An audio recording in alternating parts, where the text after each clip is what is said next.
Let's talk about Scalped. So the first thing I'm going to do is talk about this actual edition of Scalped. So this is the deluxe edition hardcover. And you can see the front there. Sorry, it's got a little bit of glare. The spine. Back. Without the cover. This is the front. Spine. And back. So this is the deluxe edition hardcover. I believe it has the first 12 issues. The paper is matte paper. The spine, I don't know if this helps, but it holds together pretty good. I think it's sewn, but hey, I don't know. It could be glued. I never know the difference. I see glue, so maybe it's glued. It's a super sturdy cover. I'm really happy with the quality of the book itself. The special features, there's some sketches. The first script that they wrote. And that's it. So I don't really care about special features, so that doesn't matter to me, but for some of you guys it's going to be a deal breaker. So Scalped is the story of Dashiell Badhorse, and basically he's this kid, or he's an adult now, but he grew up on this reservation and he left, and so it's the kind of interweaving of a couple main characters. So Dashiell Badhorse is the main character. You have Lincoln Red Crow, who's, I would guess you'd call him the villain on the reservation. You have the FBI, you have Dashiell's mother, you have what used to be his girlfriend, who's the daughter of Lincoln Red Crow, Carol. And so those are the main characters in the book, and it does a good job of kind of exploring those characters. So in this story, Dashiell comes back, and he's been gone for a while, and he basically is back on the reservation, and he's cleaning house. So he partners with Lincoln Red Crow, and I won't get into the spoilers of it, but he's got his own double agenda going on here, but he's cleaning up basically the reservation, and he does that through violence and chaos and control. And it appears that there's some people that he cares about, but obviously a lot of these relationships are severed because he's been gone for so long. The story itself, it flashes back from the past to the present. I actually think it does a really good job of that in this story. Why he left, what was going on, how all these people came to be where they're at. And I think the story as it progresses will explore that even more. But it's all about, they're opening up this casino on the reservation, and the first 2 volumes are basically about that. Like, some people are trying to steal stuff from the casino, some people are all about it, and it's the politics of the reservation and how everything kind of ties together. So the story itself flowed really well. I feel like it really progresses throughout the 12 issues. Each of the main characters gets their own kind of time in the spotlight, and the story does connect.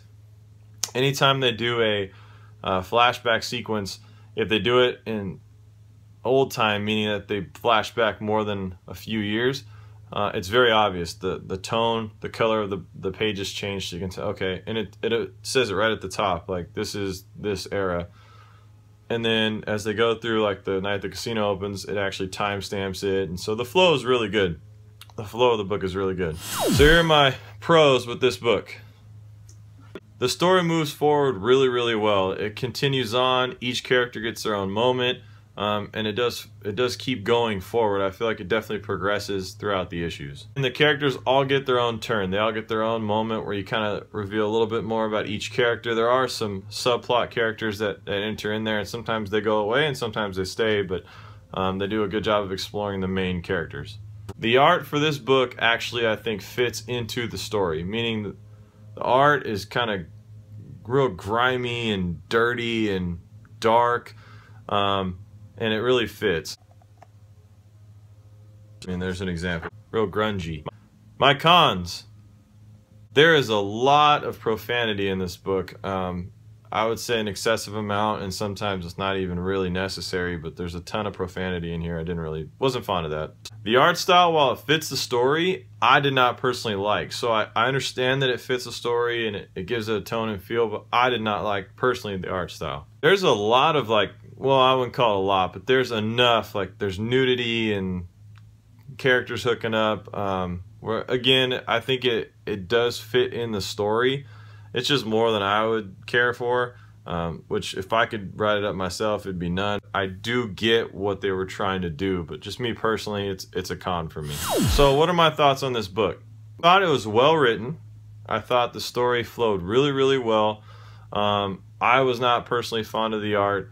My big problem with it is that it was just like, it was a darker book, and not in a way that it was like creepy or scary. It was just dark, and like you almost felt like at the end of reading you had to take a shower, or like it just felt like, if this is what reservations are like, and it could be, it just kind of, you walk away feeling a little bit sad, like it's a little bit depressing, and I think that's the point. So I think the writer gets that across right.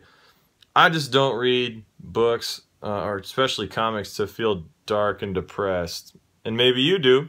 Hey, all right, cool, read this.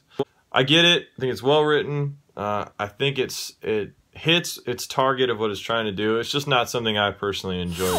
What do you think? Did you read this? If you read this, what's your take on it? Did you think that all those things fit in? The story's great.